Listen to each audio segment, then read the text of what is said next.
अस्सलामुअलैकुम वरहमतुल्लाहि ताला वबरकातुहू। दुरुस इस्लाम दर्जा 6 की हमारा पार्ट नंबर ये 14 है और सबक नंबर भी हमारा ये 14 ही है। ख़ातिमुर रसूल सल्लल्लाहु अलैहि वसल्लम के मुअज्जिज़े ख़ातिमुर रसूल सैयदना मोहम्मद सल्लल्लाहु ताला अलैहि वसल्लम के मुअज्जिज़े बेहद वो बेशुमार हैं। वो अम्बिया में सबसे ज़्यादा निशानियों वाले और सबसे ज़्यादा मुअज्जिज़ा ज़ाहिर करने वाले हैं। यहाँ ज़ैल में उनके चंद मुअज्जिज़ात पेश किए जाते हैं।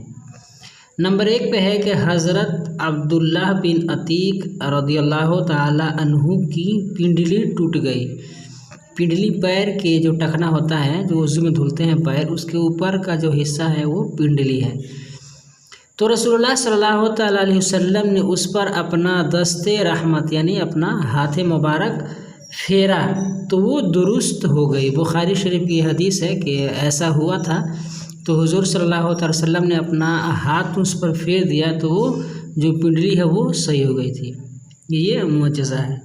नंबर 2 है कि खैबर के दिन हज़रत सलमा बिन अल-अकू की पिंडली में चोट लगी तो रसूलुल्लाह सल्लल्लाहु अलैहि वसल्लम ने 3 बार उस पर अपना लुआबे दहन लगाया तो वो ठीक हो गई।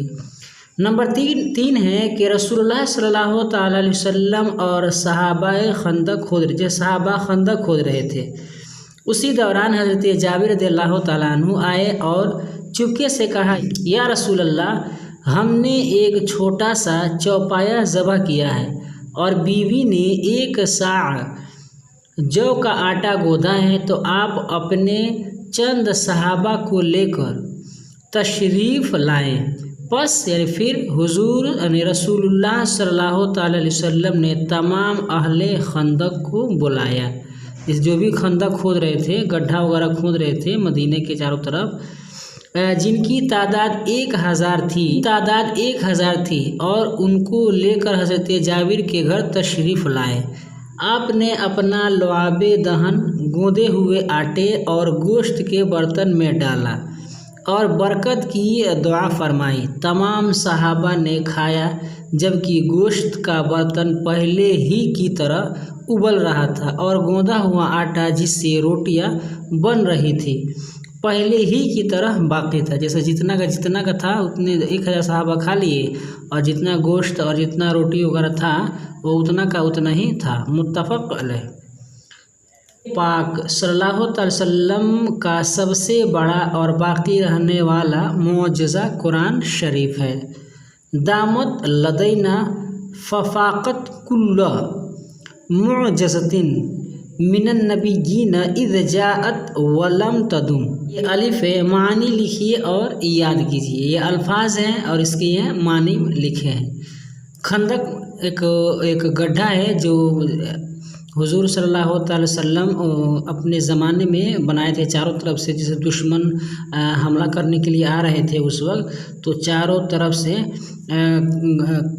इसको गड्ढा खोने थे, उसी को खंदक बोलते हैं। साफ बोलते हैं। एक किस्म का ये पैमाना है, तराजू है, नापने का एक आला है।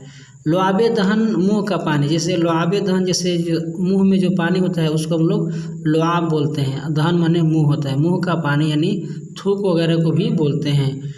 पिंडली बोलते हैं पैर का वो हिस्सा जो टखने से ऊपर उसको पिंडली बोलते हैं।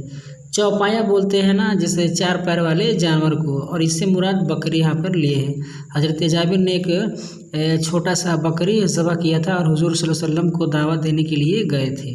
वहाँ है कि सवालों के जवाब दीजिए। नंबर 1 है कि हमारे नबी से कितने मुअज्जिज़े ज़ाहिर हुए।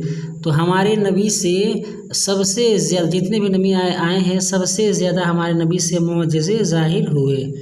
नंबर 2 है कि नबी सल्लल्लाहु ताला अलैहि वसल्लम के मुअज्जिज़ों में से कोई 2 मुअज्जिज़े बयान कीजिए। तो हुजूर सल्लल्लाहु अलैहि वसल्लम के बहुत से मुअज्जिज़ा है, इसमें 2 मुअज्जिज़े इस किताब में बयान किए हैं। जैसे हज़रत जाबिर वाला कि जब वो दावत देने के लिए गए थे बकरी के लिए, और दूसरा ये कि वो पिंडली जब उनकी टूट गई थी तो उस पर अपना लुआबे दहन लगा दिया, वो सही हो गई। ये किताब में है, इसको आप देखकर नोट कर दीजिएगा। नंबर 3 है कि हुजूर ने किस पर 3 मरतबा लुआबे दहन लगाया और क्यों। जैसा यहाँ पे है नंबर 3 मुअज्जज़ा यहाँ पे है, चाहेंगे तो तीनों मुअज्जज़ा आप लिख सकते हैं। अब बता रहे हैं कि मतलब यहाँ पे लिखा है कि 3 बार उस पर अपना लुआबे दहन लगाया तो वो ठीक हो गए। कौन है? खैबर के दिन हज़रत सलमा जो इनकी पिंडली टूट गई थी तो रसूलुल्लाह सल्लल्लाहु अलैहि वसल्लम ने अपना लुआबे दहन 3 मरतबा लगाया था और इसलिए लगाया था कि वो ठीक। सवाल नंबर 4 है कि हज़रत जाबिर ने रसूलुल्लाह सल्लल्लाहु अलैहि वसल्लम से चुपके से क्या अर्ज़ किया। तो हज़रत जाबिर ने रसूलुल्लाह सल्लल्लाहु अलैहि वसल्लम से चुपके से ये अर्ज़ किया कि या रसूलुल्लाह, अब मैंने एक चौपाया ज़बह किया है और हमारी बीवी ने जौ का आटा गोदा है, तो आप और अपने चंद सहाबा को लेकर हमारे यहाँ दावत पे तशरीफ़ लाइए। यही उनसे कहा था चुपके से, ताकि मतलब अब उसमें जो खंदक खोदने वाले थे वो ज़्यादा थे और हज़रत जाबिर के पास उतना इंतज़ाम नहीं था, जैसे 2-4 लोगों के लिए ही इंतज़ाम था। इसीलिए उन्होंने चुपके से कहा था कि हुजूर को दावत दे दे और चंद साहबा को दावत देकर खिला दे, इसलिए हुजूर सल्लल्लाहु अलैहि वसल्लम कई दिन से खाए नहीं थे इसीलिए। नंबर 5 है कि हमारे नबी का सबसे बड़ा बाकी रहने वाला कौन सा मुअज्जज़ा है। तो हमारे नबी का सबसे बड़ा बाकी रहने वाला मुअज्जज़ा कुरान शरीफ है। जिम है कि मुंदरजा झैल अल्फाज की मदद से जुमले बनाइए। बेहद है, बेशुमार है, बेकार है, बेआबरू है, बेसहारा है, बेबस है। इसको जुमले बनाना है। जैसे कि हमारे बेहद है, जैसे कि मेरे नबी के बेहद और बेशुमार मुअज्जज़ात हैं, ठीक, तो ये हो गया बेहद और बेशुमार मुअज्जज़ात, ये हो गया। वैसे ही बेकार है, ऐसे ही बेकार, बेआबरू और बेसहारा का बना लेना है। आप खुद से बना लीजिएगा, इसमें कोई बड़ी बात नहीं है। सबक नंबर ये थी, सबक दाल में लिखे हैं कि सबक में दिए गए मुअज्जज़ात ज़ुबानी याद कीजिए। तो जो मुअज्जज़े जो दिए हैं 3 गो, उसको आपको ज़ुबानी याद करना है। अब बेकार का लिख दीजिएगा कि मतलब ज़ैद बेकार में ही परेशान है। बेआबरू, बकर बेआबरू शख्स है, यानी उसकी कोई इज्जत वगैरह नहीं है। उमर बेसहारा और बेबस है, उसको सहारे और मदद की ज़रूरत है। अब इसको इस तरह से सेट कर सकते हैं। आज की वीडियो में बस इतना ही। वीडियो पसंद आए तो वीडियो को लाइक करें, अपने दोस्तों के साथ शेयर करें। हमारे इस यूट्यूब चैनल पर नए हैं तो हमारे चैनल को सब्सक्राइब करके बेल आइकन को प्रेस कर दें, ताकि हमारी हर आने वाली वीडियो की नोटिफिकेशन सबसे पहले आपको मिले। अस्सलाम वालेकुम रहमतुल्लाहि ताला व बरकातहू।